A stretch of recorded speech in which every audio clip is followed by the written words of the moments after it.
Let's see how much hair I'm about to lose from taking down the 6 weeks-ish cornrows. These cornrows were the base I used to install my crochet hair, and the crochet hair takedown was a mess because the hair I used tangled a lot. In fact, you can still see that part of the crochet hair is still stuck in the cornrows.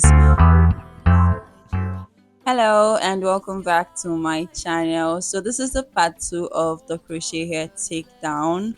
In the previous video I was able to remove the crochet hair extensions. So in this video I am going to be taking down the cornrows, and as you can see my hair is really looking rough, and this is part of the extension, some of it that refused to come out. And yeah, let's get into the video. If you've not seen the crochet hair takedown video, I'm going to link it at the end of this video so you can check it out. Okay, so I had to cut off a little bit of the end so I'll be able to take down this hair, and my hair feels really dry, and I wasn't able to moisturize my hair the entire time I had this hair in. And that's because the crochet hair didn't really give me room to moisturize my hair and all, because the ends of my cornrows, the ends of my hair were like tucked in into the base, so it was hard to try to pull it out. And I also crocheted some hair to it in a certain kind of way, so it was definitely going to be difficult for me to do any moisturizing. When it comes to crochet hair, a lot of hair influencers make it look like a very easy and seamless process when it comes to both the installation and takedown. But I had a different experience, especially for the takedown. And I did ask in my previous video, and a lot of you could relate to my struggles.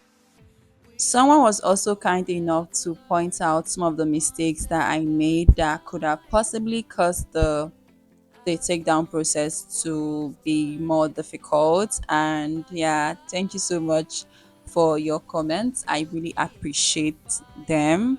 Okay. So, anyways, back to the video. So I've been able to like take down a couple of section, and I'm not taking down this hair entirely dry. I applied a little bit of shea butter to my hands, and I try to focus it on the ends of my hair, and it just works out. I find that when it comes to most, I've said this before, when it comes to most of my protective style, I don't like to go in with conditioner and water at the point of takedown, especially for a protective style that I've had in for like a month ish. So I always like to um do maybe a hot oil treatment and use my olive oil or my Ayurvedic oil and my shea butter during the takedown process. And I also love to try to get out most of the tangles, the ones I can get out easily. Okay, during this cornrow takedown, I noticed that in addition to the front perimeter or the entire perimeter of my hair, which usually sheds a lot, so I lose more hair in those areas, I also experienced a lot of breakage and hair clumps. Like some of them are obviously shed hair, but there was also a bit of breakage in it, which is also expected. But for the areas where the extensions were still stuck in my hair, even though I cut them off and all, I experienced the most like a hair clumps and all, because once the extension finally came out, it came out with a large amount of my own hair surrounding it somehow. I'm going to show you guys what I mean. During this takedown process, I tried not to use too much shea butter or oils during the takedown, but once I encountered a very difficult area that was really hard to like go down, I went ahead to apply a little bit more of shea butter to my hands, and then I'll come back to the section. And most times it actually helps to make the takedown process easier. I also think that if I had done smaller cornrows for this crochet hair installation, it would have resulted in more tension to my scalp and hair follicles, and this in turn will result to more hair shading and breakage.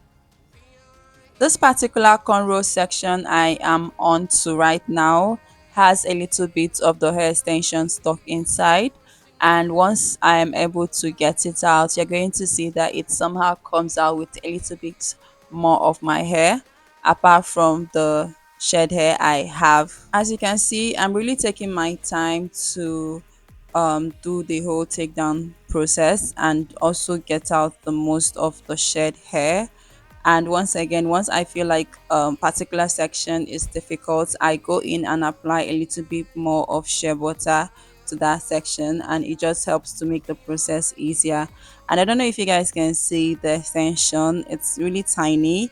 And something I noticed that when it comes to the extensions that I was stuck in my hair, bigger the extension, the more hair it gathered around it. Like as you can see, this particular section, it has a bit of hair around it. Once I get out the extension, you're going to see, but it is not that big compared to the other part that had a lot more extension stock. I don't know if that makes sense, but I'm just going to show you guys what I mean. So this is the shed hair, the extension with with shed hair and a little bit of breakage. This is what it looks like. But if you look closely, you're going to see my hair is stuck and I don't know how to explain, rolled around each other. Anyways, I went ahead to move on to the next cornrow, and as you can see, I spent quite a bit of time in the front perimeter of the cornrows.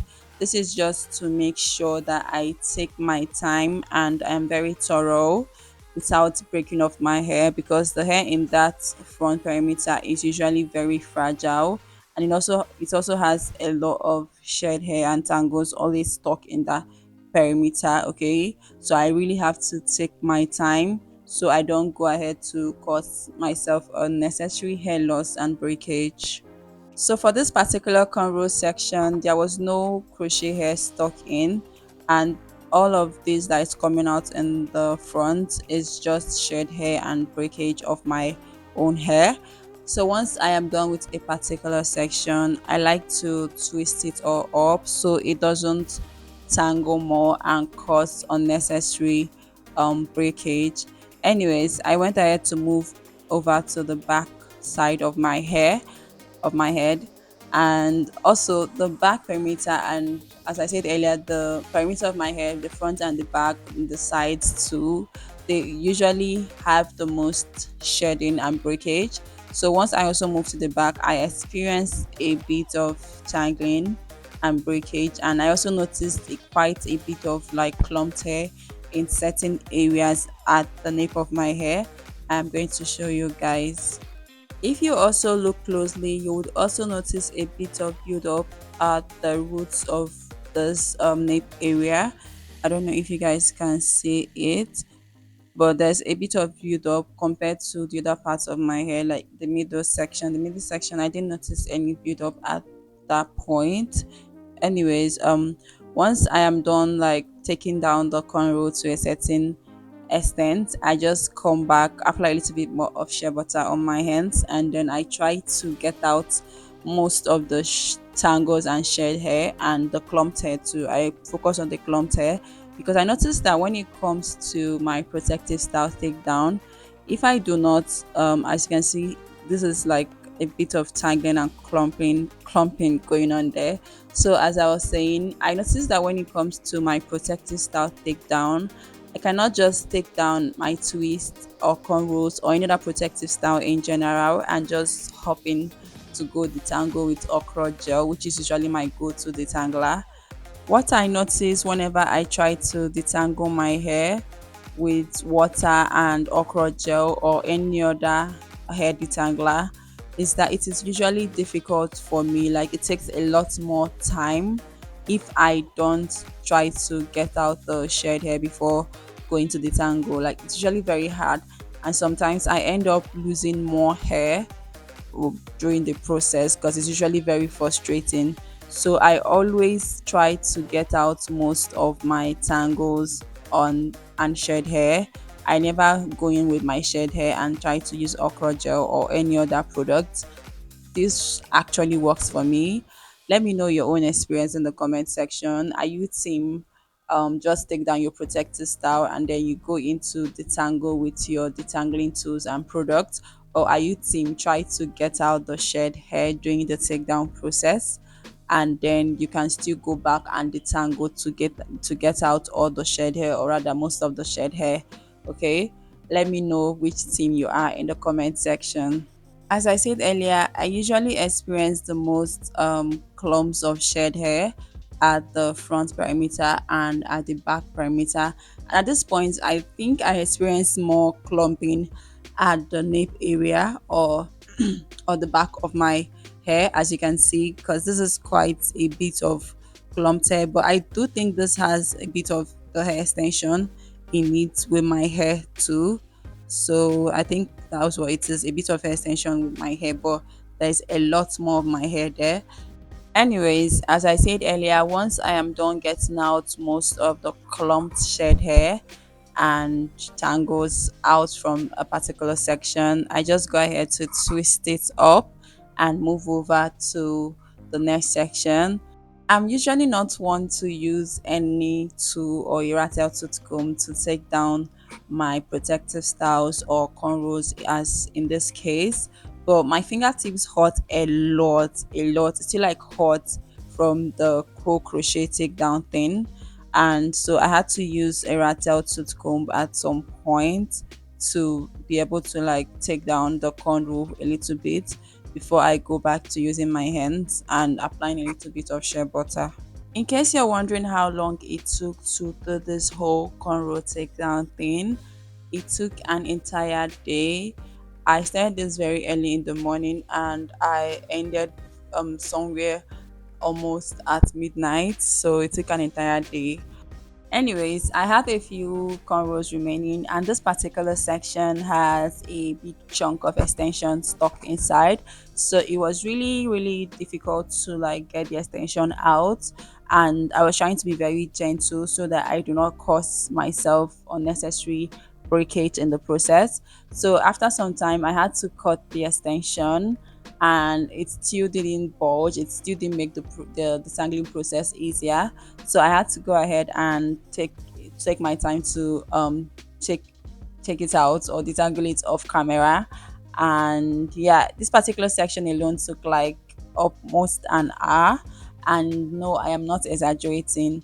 Anyways, once I was done with this particular section, I moved over to the rest. Okay, and at this point I was laughing because I thought I was done with the cornrow takedown, only to find out that this particular cornrow I haven't taken it down. Okay, so anyways, let me know your experience with crochet hairstyles in the comment section, and let me know what you think. What are the mistakes you think I did, and what can I do to make things better moving forward? Okay, I really love to know your thoughts and learn more in the comment section. Okay, and as you can see with this particular cornrow section that I'm taking down, that didn't have any extension stuck inside, I didn't have a clump of hair coming out. Like I still had shed hair and all come out from it, but it wasn't as much as the cornrows which had extensions stuck inside. I don't know if you guys noticed, but anyways, once I was done, I proceeded to twist up the section, and this is what my hair looks like. I am so happy to have my hair finally free from the crochet extensions and from the cornrows, and I'm just going to proceed with detangling my hair and my wash day. Consider hitting the subscribe button if you haven't, and thank you so much for watching. I'll see you in my next video. Bye.